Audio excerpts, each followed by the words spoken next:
Hey guys, and welcome to my new series, Toddler Talks with Dad. My name is Dalton. If you guys have watched any of my content, you know I enjoy giving you guys reviews on my kids' products we have been using over the years, and this will be no different. Over the next few weeks, I'll be giving you guys some reviews on toddler products we have found super useful. So if that's something that you're interested in, be sure to subscribe to my channel for updates on those. And if you have any products in particular that you're thinking about, leave a comment down below and maybe I can feature in a later video. Today I'll be going over the Toddler Learning Tower or the Kitchen Tower, whichever name excites you the most. It seems like there's different names everywhere you look for these, but there are so many different versions and brands. Just scrolling through Amazon can really get overwhelming, but don't worry, that's why I'm here to help. Now, keep in mind this video is not sponsored in any way and is completely my thoughts and views only. So stay till the end and I'll even give you the tower we chose and why.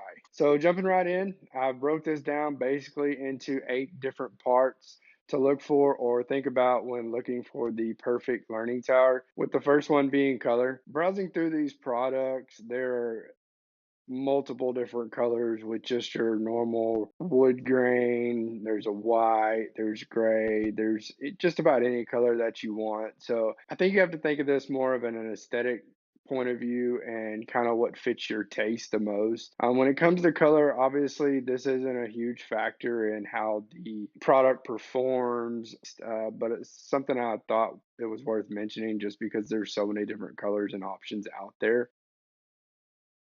The second thing is going to be collapsibility or even mobility, I guess. There's different versions out there, some that collapse and some that don't. They stay in there more of a boxy shape, which kind of brings me to the third point, which is the overall space.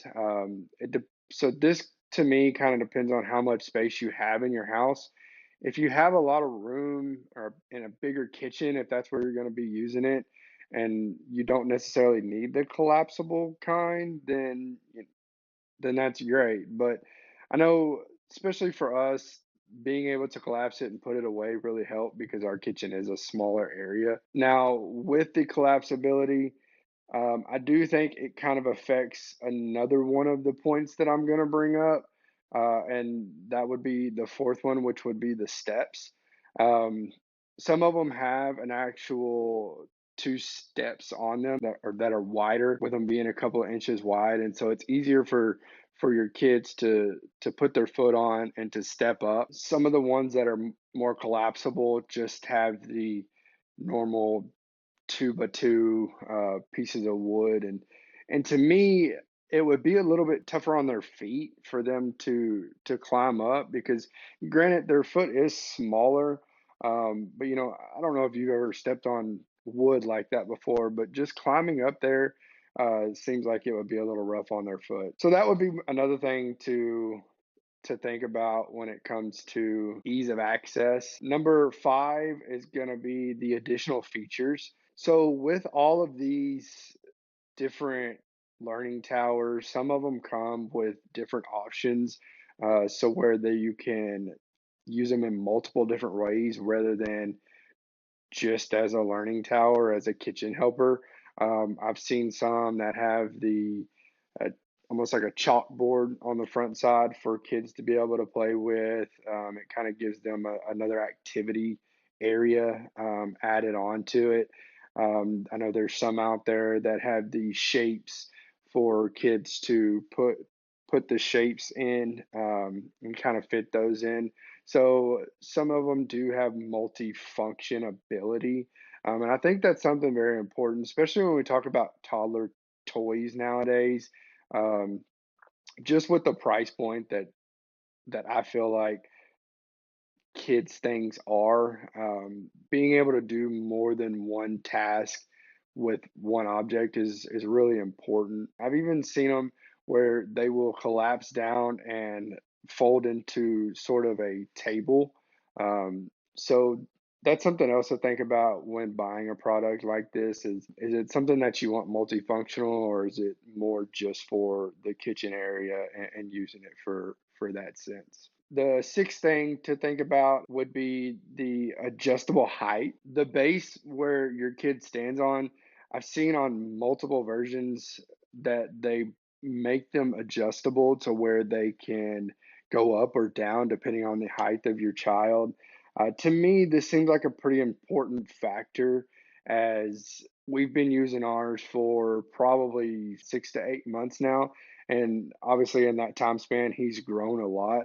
So being able to adjust it up and down depending on where they are in age seems to me like it would be a big help. You would be able to use it earlier and also later, if that makes sense. If you're able to adjust that height, then that way they're always at kitchen counter level. Moving on to number seven, which is the cleanability. I think this is very important because obviously, kids are super messy no matter what they are doing, especially in the kitchen. When my son's in there helping my wife cook, and she's trying to keep him busy and entertained, some days he can come out of there covered in head to toe with whatever it may be, whether that's him just cutting up strawberries or even just eating, which is what we use ours majority of the time for. Um, Insanely messy. So cleanability to me is a very, very big one. That one is probably at the top of my list when looking for one. The number one or maybe second one only behind cleanability is, of course, price.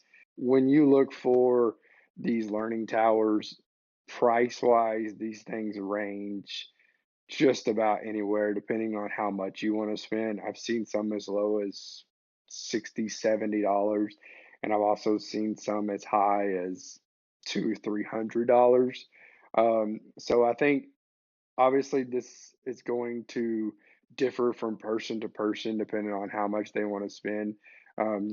Maybe you want to spend a little bit more if it's a multifunctional thing, a little bit less if you're only going to be using it in the kitchen for entertainment and or eating. Um, Completely up to you, but I do know there are multiple versions and multiple different price points. So obviously, this is something to take into consideration. Overall, what this boils down to is what's most important to you and what features fit your need. With these products for kids nowadays, they make just about anything and everything that you could possibly think of with just about any feature that you could possibly want.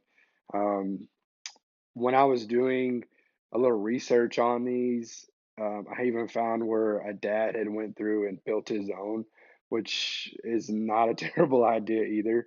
I think the biggest part for me would just be to make sure that you get it sanded down good enough, because obviously, we don't want splinters or anything like that. And then being able to basically do whatever you want with it after that. Now let's move on to the tower that we picked and my review on the good and the bad. So this is the Milliard, I believe is how you say it, brand.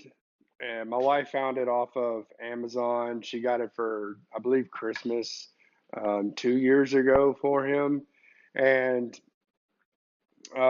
there's two different ways to use this. Um, as you see it now, this is what I guess they call the toddler side because he can just climb right up on his own. And then there's also, if you flip this thing around, put the hole to the cabinet here, then they can't get out. So I guess it's more of a baby version when they can't climb in and out on their own. Um, so to start off, this is a collapsible one. Um, Makes for easy put away. It has some latches inside of here that come down, and then it literally just folds and it comes out into one piece. And as you can see, it's pretty thin, so you can store it just about anywhere. The one downside, I guess, really is these feet. They kind of stick out a little bit, so you do have to have a little bit of space to be able to store it. But other than that, I mean, it's super small. One thing I will say, especially when we were putting this thing together, um, when this when this seat folds down and these collapse out, this is definitely a finger getter here. I've gotten my fingers multiple times because these latches here, putting these down, having to put these down.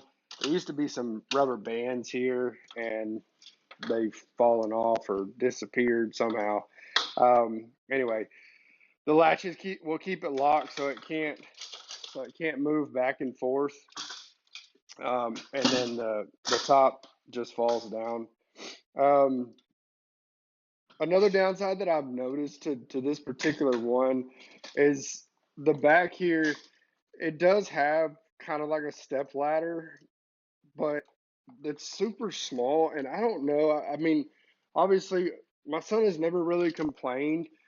It seems like this would just hurt their feet climbing up on it, but he doesn't have an issue. And when they get up and they're on this second rung here, if they don't time it just right, this is a head knocker as well. So just a couple of things that I've noticed over the past couple of years with using this thing.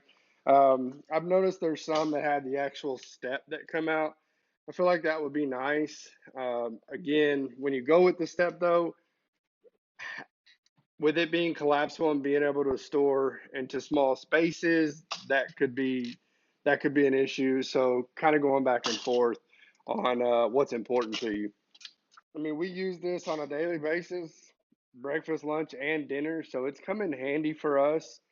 Um, I do think it's one of the products that we have that has turned out to be a pretty good thing. It's kind of it's gotten to where he's so used to this thing, it's hard to get him to sit down. So that's something that we've had to work with. But it does keep him occupied, and he really does seem to like it. So that's to us, that's what's important. And um, I want to show you one thing before we get off. And so my wife, she bought this. She actually bought this for the bathroom, for the sinks, for him to get up and wash his hands, and also for him to use it over on the other side of the kitchen to climb up and help him. But I have noticed if you put this back here, it also works as a step, so it kind of helps the whole feet thing that I talked about earlier, for a little bit easier access. So oh, and it stores really great right there. One other thing as far as cleanability, most of it wipes right off. Not a problem there. I do have a couple of stains on here from him eating popsicles, and it eventually gets a couple of things on it. There's a couple nicks here as well, just from the wood, but nothing major. I mean, we like I said, we've had this and been using it for over a year, so it's been good. So as you can see, there are some things that we really enjoy about this learning tower, and there are other things that I may have done different going back. But all in all, we really enjoyed this learning tower and have found it very useful for our 2 year old. Now, is it worth the purchase? I definitely think so. When we first got it, I was a little skeptical personally because, I didn't think we would use it as much as we actually do. Um, Honestly, for our child, we don't hardly sit down much. So him being able to climb up and get down whenever he pleases or whenever he's done has really worked out. And honestly, I think it's helped in his eating habits as well because trying to make him sit down and eat just doesn't last very long. And being able to climb up and stand and eat has actually worked out a lot better. And I think it's probably made him be more interested in eating than if he were to have to sit in a high chair or sit at a table and be still. Um, so, just my opinion. I know every kid's a little bit different, but it has been very nice. And this is one product that I think has come in handy. I know, like I said in the beginning of the video, this is my first toddler talk video, with more to come. So don't forget to hit that like and subscribe button as it helps me out a lot. And thank you guys for watching.